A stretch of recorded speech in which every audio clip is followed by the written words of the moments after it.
A 16-year-old boy in a split-soled boot pressed his palm flat against a structural column in the lobby of Meridian Tower and told 40 people the building was going to fall. Nobody moved. Then somebody laughed. The security guard's hand went to his radio. The building manager took a step back. The junior engineer in the gray blazer, the one who'd been shaking hands with city officials 30 seconds earlier, turned and looked at the boy the way people look at something they've already decided doesn't belong. Elijah didn't raise his voice. Quote, 0, quote, he said, quote, 1, quote. The laughter got louder. A woman near the elevator bank whispered something to the man beside her. The man shook his head slowly. The way adults shake their heads at things they find embarrassing. The engineer stepped forward. His cologne hit the air between them, sharp, synthetic, the kind bought in airport terminals. Quote 2, quote 3, quote 4. Elijah's hand stayed flat on the marble. I'm listening to it. The lobby went quiet the way rooms go quiet when something has shifted and nobody wants to be the first to name it. The TV camera near the ribbon-cutting display was still rolling. The red light blinked steadily in the corner of Elijah's eye. He didn't look at it. Where did you get those specifications? The engineer's voice had changed. The warmth scraped out of it, something harder underneath.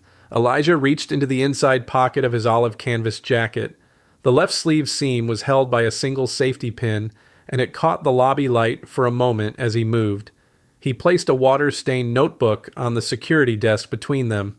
Quote, 7, he said. Quote, 8. Nobody laughed after that. The camera's red light kept blinking. The marble floor reflected the TV lights back in cold white sheets.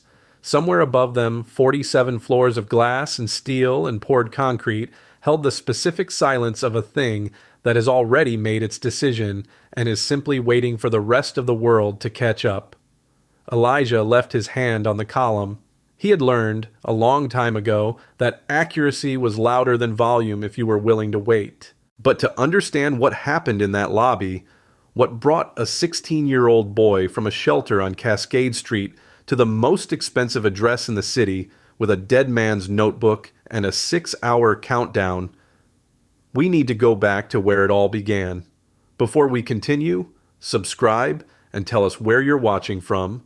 This story is just getting started, 3 years before the lobby. That's where this story actually starts. Elijah Marcus Webb was 16 years old, 5'9", and had been living in room 14 of the Cascade Transitional Shelter for 11 months. The room smelled like powdered detergent and the faint ghost of the previous occupant's menthol rub. A single window faced the parking structure across the alley. The fun is just beginning. Tell us what city you're from in the comments. And don't forget to like and subscribe. The tension is rising. Who's watching from where? Like and subscribe to the channel. More to come. Tell us in the comments who's from which country and give us a like and subscribe. The plot thickens.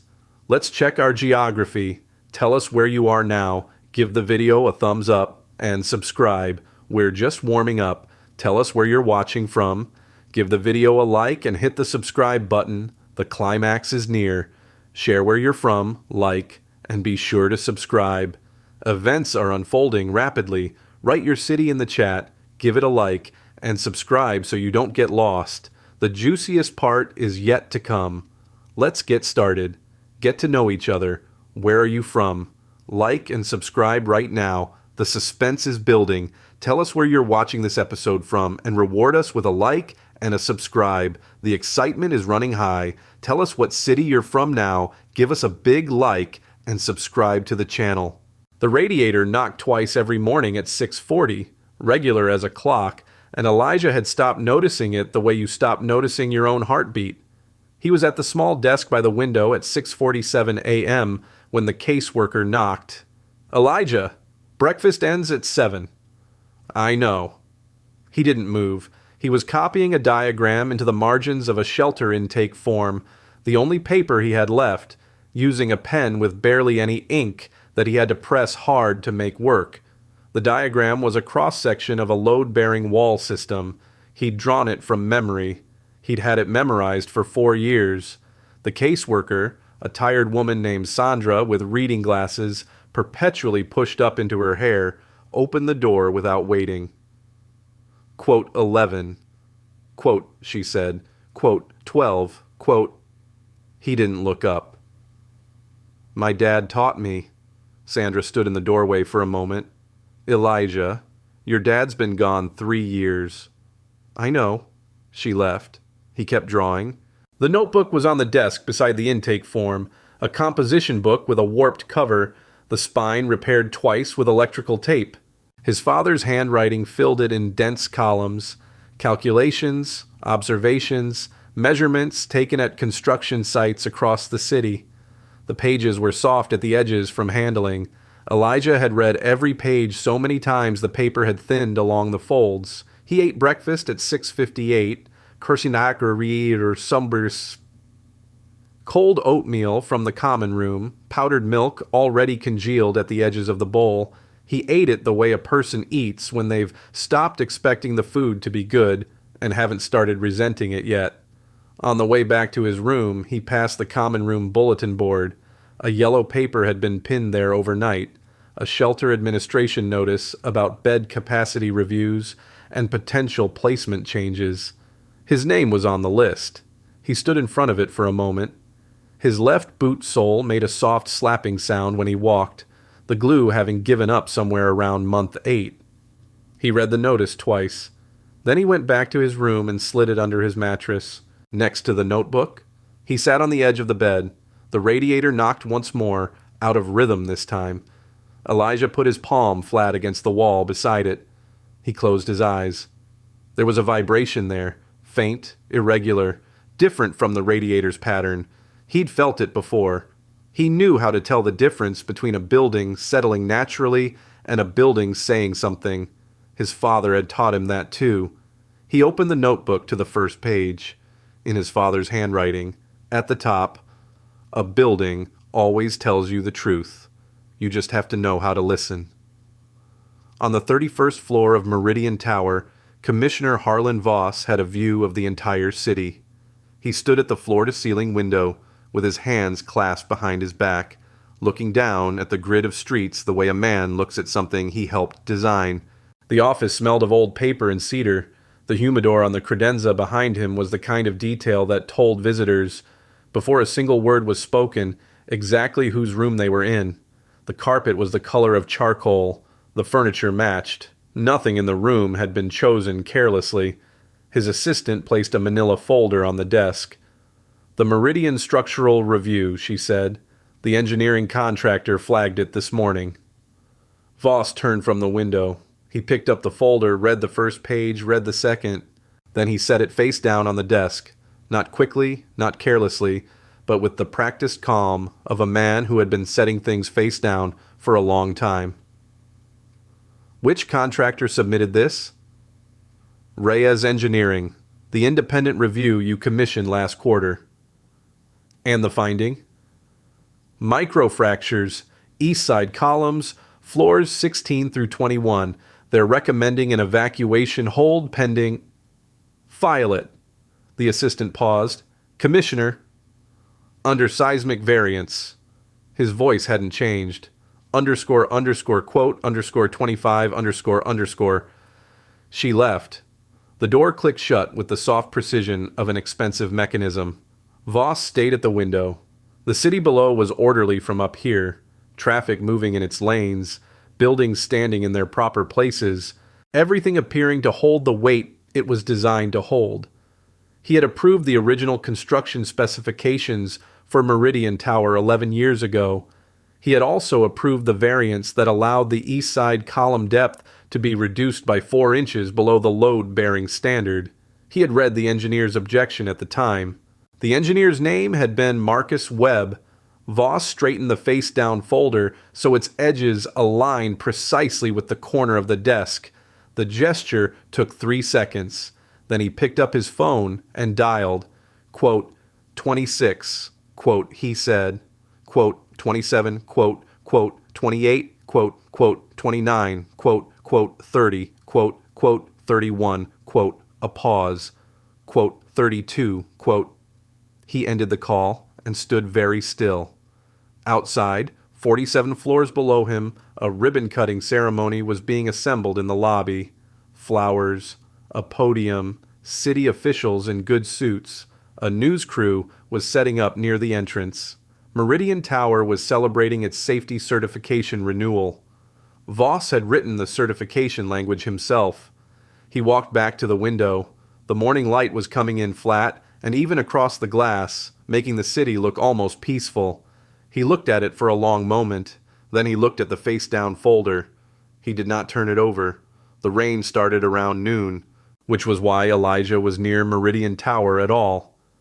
He'd been walking the long route back from the public library, the one on Clement Street that let him sit for 3 hours without asking questions, when the sky opened up without warning. His jacket repelled water for about 40 seconds before it gave up. He ducked into the first covered space he found, the loading dock on the north side of Meridian Tower, where a rubber wedge held the service door 3 inches open and the delivery traffic had thinned to nothing. He stood under the concrete overhang, breathing air that smelled of diesel and wet asphalt, watching the rain hit the alley in sheets. The service door swayed slightly in the draft. Elijah looked at it for a moment. Then he went inside. The utility corridor was narrow and fluorescent lit, the kind of lighting that made everything look slightly unwell. He moved along it slowly, one hand trailing the wall. Not deliberately, just habit. His father had taught him that too. You learn a building by touching it, not by looking at it. He found the east stairwell at the end of the corridor. He almost walked past it. Something stopped him. It wasn't a sound exactly. It was below sound. A pressure change, something that arrived in his chest before it registered anywhere else. He stood still. The fluorescent tube above him buzzed. The feeling didn't go away. He put his palm flat against the stairwell wall. There. Low. Rhythmic in a way that wasn't mechanical. Not pipes. Not the elevator system. Something structural, something load-related, transmitting up through the concrete from a point below and to the right. He took out the notebook. He found the page his father had drawn in 2019, a cross-section of Meridian's east side load path with a red annotation at the column anchor bracket on floor 19. His father's handwriting beside it, depth variance, 4 inches under standard, ask Voss. The word Voss was underlined once. Lightly, the way you underline something you expect someone to eventually answer for. Elijah looked at the wall. He looked at the page. He pressed his palm flat again, harder this time, as if pressure would tell him something certainty couldn't. The vibration was there, faint and low and consistent, the frequency of something working too hard for too long. A maintenance worker appeared at the far end of the corridor, clipboard in hand, and stopped when he saw Elijah. "Hey!" His voice bounced off the concrete walls. "You can't be back here." Elijah straightened. "I know," he said. "I'm leaving." He didn't leave. He opened to the page again and read the red annotation. Then he looked up at the ceiling, the actual ceiling, the concrete above him, following the load path in his mind, the way his father had taught him, floor by floor, up through the building's skeleton. Floor 19, east wall, the anchor bracket. He closed the notebook and stood very still in the buzzing fluorescent light, the rain audible somewhere outside, and understood with sudden cold clarity that his father hadn't just been teaching him how to read buildings. His father had been trying to leave him a map. He walked out of the service corridor into the lobby with the notebook open in his hand. The ribbon-cutting setup was still in progress. Flowers being arranged near the podium, a city official rehearsing something under his breath, the news crew repositioning a camera on its tripod. The lobby smelled of fresh lilies and the cold recycled air of a building that controlled its own climate carefully. Everything looked correct. Everything looked managed. Elijah walked to the nearest structural column and pressed his palm against it. Same frequency, same low, insistent vibration. Not random, not mechanical. Load stress, something above was working harder than it was built to work. ___, quote underscore 37 underscore A security guard materialized at his elbow. Young, uncomfortable, quote 38, quote 39, quote 40, quote 41, quote. Elijah kept his voice level. Quote 42, quote, the guard's expression moved through several calculations. He keyed his radio. The building manager arrived in under 2 minutes. A broad man in a suit that fit well everywhere except the shoulders, where it pulled slightly when he crossed his arms, which he did immediately upon seeing Elijah. What's the problem? The east side column anchor brackets on floor 19 are failing, Elijah said. The load path is compromised. The building needs to be evacuated. The manager looked at him, at his jacket with the split sleeve, at the shelter wristband. His expression didn't change, but something behind his eyes made a decision very quickly. Elijah said. The manager stepped slightly to his right, positioning himself between Elijah and the podium, the way people position themselves between things they want to protect and things they find unpredictable. He pulled out his phone and made a call. Elijah heard the word engineering and the word lobby, and then the manager turned his back slightly, reducing the conversation to murmur. The junior engineer appeared 4 minutes later. He had good shoes, leather, recently polished, and the particular confidence of someone who had never been wrong in a room that mattered. His cologne cut across the lily smell sharply. He looked at the notebook in Elijah's hand. Something shifted in his face. Not recognition exactly. More like the opposite of recognition. The deliberate kind. Those specifications, he said carefully, they aren't in public record. No, Elijah said. They were filed internally and reclassified. So where did you get them? Elijah looked at him steadily. My father wrote them. The engineer's jaw moved slightly. Quote, 57. Quote, 58. The room didn't stop. The flower arrangement kept being arranged. The city official kept rehearsing. The camera kept being adjusted. But the engineer went very still, and in that stillness Elijah saw something he recognized. The specific quiet of a person recalculating how much someone else knows. The camera's red light blinked on.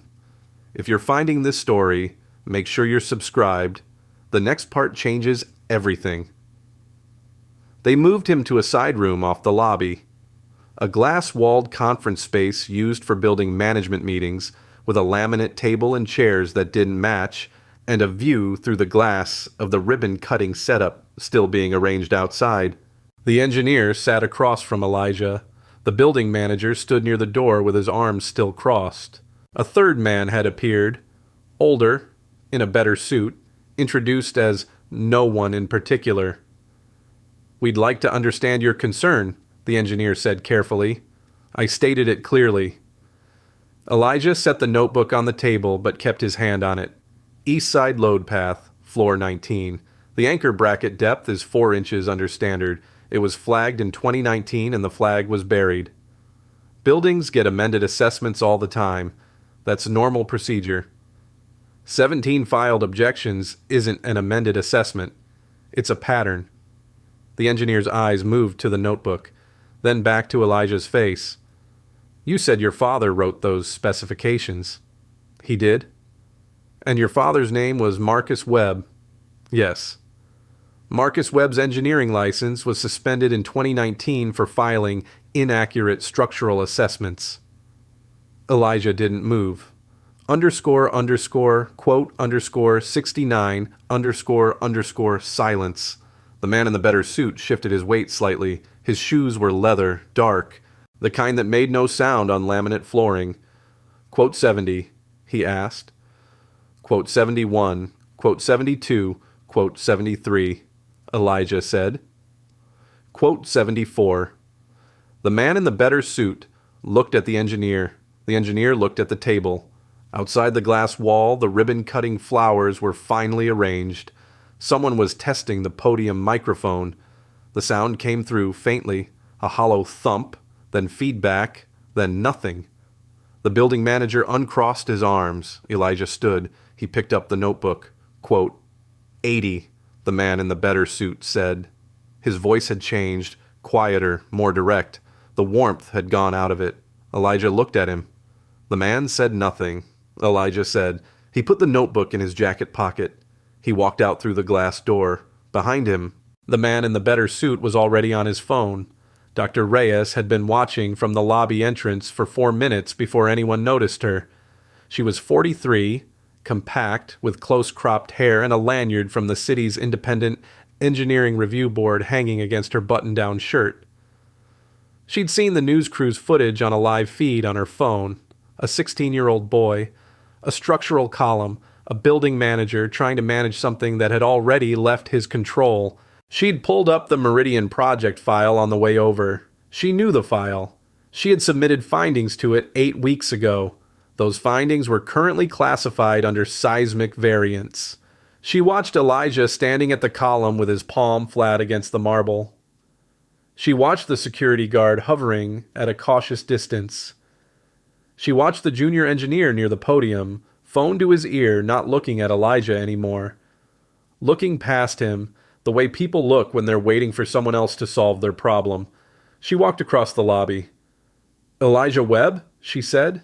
He turned. His eyes moved to her lanyard, then to her face. You know my name. I reviewed your father's original complaint files 8 weeks ago, all 17 of them. She kept her voice low, level. My report went to Commissioner Voss's office. I haven't heard back. Something shifted in Elijah's expression. Not surprise. The particular stillness of a person absorbing confirmation of something they already suspected. Quote, 90, quote, he said. Quote, 91, quote, 92, quote. She didn't answer immediately. That was answer enough. Behind them, the man in the better suit was crossing the lobby toward them with 2 other men flanking him. Not security, something quieter than security, the kind of men whose job title never appeared on a building directory. We need to go, Doctor, Reyes said. I'm not leaving the building. Elijah, her voice didn't rise. Quote, 96. He looked at the column. He looked at her. Quote, 97, he said. Quote, 98, quote, 99. She held his gaze. Elijah pulled his hand from the column. The lobby air was cold and recycled and smelled of lilies going faintly stale in their arrangement near the podium. He looked at the ribbon. He looked at the city official still rehearsing at the microphone, unaware. Quote, 101, quote, he said. Quote, 102, quote, 103, quote. Dr. Reyes looked at him for a moment. Then she did something unexpected. She stepped beside him. Not across from him, not facing him, but beside him. Both of them facing the lobby, the column, the building. Quote, 104, quote, she said quietly. Quote, 105, quote, Dr. Reyes's car smelled like coffee and old paperwork. The particular smell of someone who spent most of their working hours in the car between job sites. She drove without speaking for the first 2 minutes, navigating away from Meridian's block while Elijah sat in the passenger seat with the notebook in his lap. Quote, 106, he finally asked. Quote, 107, quote, 108, quote, 109, she glanced at him. Quote, 110. She said it flatly. The way you describe weather. The archive room was 3 levels below street level. Access through a service elevator that smelled of machine oil and cold concrete. The light was fluorescent, single tube, casting everything in the specific gray of rooms that hold things no one is supposed to find easily. Filing cabinets ran the length of 2 walls, metal shelves behind them. The air was cool and dry and carried a faint mineral smell. Deep stone, sealed decades. Dr. Reyes went directly to a cabinet in the far corner. 3rd drawer. She pulled a manila folder so old the rubber band around it crumbled when she touched it. She set it on the reading table between them. Elijah opened it, his father's handwriting, page after page, dense, precise, measured. Calculations, site observations, photographs printed small, and at the bottom of the stack, a formal complaint letter addressed to Commissioner Voss's office, dated 3 days before Marcus Webb's license suspension. 3 days. Elijah set the letter on the table. He smoothed it flat with his palm. He read it once, all the way through, without stopping. He knew they'd come after him, he said. Yes. He filed anyway. 17 times. Elijah looked at the letter. His father's signature at the bottom, clear, unhurried, the signature of a man who had decided something and wasn't reversing it. He kept teaching me after the suspension, Elijah said. Every weekend, load paths, anchor systems, how to read vibration frequencies through contact. He paused. I thought he was holding on to something because he'd lost everything else. Dr. Reyes said nothing. She waited. He wasn't holding on, Elijah said. He was making sure I could finish it. The fluorescent tube above them buzzed once. The archive was very quiet, the quiet of a room that had been waiting for the right person to open the right drawer for 7 years. Elijah took out his phone. The screen had a crack running diagonally from the top right corner. He looked at Dr. Reyes. If I bring the originals to the press conference tomorrow morning, Voss's press conference, the safety certification announcement, will the footage be enough? It'll be enough, she said, if Voss is in the room. Then make sure he's in the room. She looked at him for a long moment. Then she picked up her own phone and dialed. Elijah closed the folder. He kept his father's signature facing up. 7:48 a.m. The ribbon cutting was already in progress. Commissioner Voss stood at the podium in a charcoal suit, his silver tie catching the camera lights. The lobby smelled of fresh lilies and important people. Hortade, cedar cologne, dry-cleaned fabric, the particular warmth of a room full of bodies that expected to be photographed. A city councilwoman sat in the front row. 2 developers flanked her. The news crew had its best angle locked. Elijah came through the service door at 7:51. He walked directly to the east structural column. He placed his palm flat against it. The low harmonic frequency was still there, stronger now, or maybe he simply knew what he was feeling for. His left boot sole slapped softly against the marble with each step. Nobody looked at him until he opened the notebook. __, quote _126, __. His voice carried without effort across the lobby's open space. Commissioner Voss. The podium went quiet. Voss turned. His expression didn't change immediately. A half-second delay. The recalibration of a man who recognized the situation before he recognized the face. Then his features settled into something measured and patient. Elijah held up the folder, the original complaint file, Marcus Webb's handwriting visible on the top page. These are your own engineer's findings, filed 2019, buried the same week his license was suspended. The room stirred. The camera swung toward him. Voss stepped away from the podium, unhurried, the measured walk of a man accustomed to rooms that waited for him. Young man, the variance you approved reduced the east anchor bracket depth by 4 inches below load-bearing standard. Elijah's voice stayed flat, factual, quote, 133, quote, 134, quote, 135. Elijah didn't raise his voice. On the same day my father's license was suspended. Do you want me to read the date aloud? Voss stopped walking. Something shifted behind his eyes. Not panic. Something more controlled than panic, and more dangerous. The Webb report, he said carefully, was incomplete at the time of... He stopped. The room stopped with him. Dr. Reyes said it quietly from 3 feet away, where she'd been standing with her review board lanyard visible and her phone recording. __, quote, _139, __. The councilwoman turned in her seat. The developer beside her leaned forward. The camera's red light blinked steadily. Voss had not been told Marcus Webb's name tonight. It had not appeared in any public statement. It had not been spoken by Elijah in this room. He knew the name because he had always known the name. The lobby was very still. The lilies stood in their arrangement near the podium, white and faintly oversweet, beginning to turn in the warm air. Voss looked at the camera. The camera looked back. He said nothing else. That silence, recorded on 3 devices simultaneously, said everything his words had just confirmed. Meridian Tower was evacuated by 9:15 a.m. The structural assessment team arrived within the hour. They found the east anchor bracket fracture exactly where Elijah said it would be, floor 19, running from the second bracket mount to the fire suppression sleeve, propagating upward through the column in a hairline pattern that the building's own inspection record had classified, 7 years running, as within acceptable variance. It was not within acceptable variance. It had never been within acceptable variance. Commissioner Harlan Voss resigned 4 days later, before the formal charges were filed.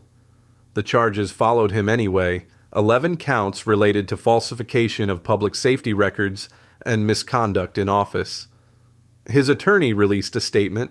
Voss himself said nothing. The charcoal suit, the cedar humidor, the floor-to-ceiling view of the city he had helped design. All of it got smaller very quickly, the way powerful things do when the room stops listening. The junior engineer cooperated with investigators. The man in the better suit was placed on administrative leave and never returned. Marcus Webb's engineering license was reinstated posthumously 6 months after the evacuation, following an independent review led by Dr. Reyes. His name was restored to the Meridian Tower project documentation, not as a footnote, but as the engineer of record for the original safety objection. 17 complaints, now formally acknowledged, 17 times, now counted. Sandra, the caseworker, heard about it on the radio during her morning drive to the shelter. She sat in the parking lot for 10 minutes before going inside. 6 months after that, a year after the lobby, a year after the rain and the service door and the harmonic frequency that arrived in Elijah's chest before his mind caught up, he was standing at the front of a community college classroom on a Tuesday afternoon. The windows were large. The light was good and even, the kind that made the room feel like it had been waiting to be used correctly. Dr. Reyes was at the board. Elijah stood beside the desk, handing out printed load diagram sheets to 12 students, most of them around his age, a few older, all of them wearing the specific expression of people who had recently discovered that a thing they thought was complicated was actually just something nobody had explained to them yet. "These are the same diagrams?" one student asked, looking at the sheet. "Same system," Elijah said. "Different building." "Your dad drew these?" He looked at the sheet for a moment. "He started them." He set the last copy on the corner of the desk. His father's notebook was beside it, spine repaired, cover worn soft, open to the first page. A building always tells you the truth. You just have to know how to listen. He didn't pick the notebook up. He didn't need to. Outside, the city moved through its afternoon the way it always had, traffic and distance and buildings standing in their proper places, holding the weight they were built to hold, patient, indifferent, waiting to be read by whoever knew how. The students bent over their diagrams, pencils moved, the room filled with the quiet sound of people writing things down for the first time. If this story stayed with you, subscribe, and tell us in the comments where you're watching from, and ask yourself this: if the people with the most power spent years deciding whose knowledge was worth hearing, what does that say about everything they made sure we never got to learn?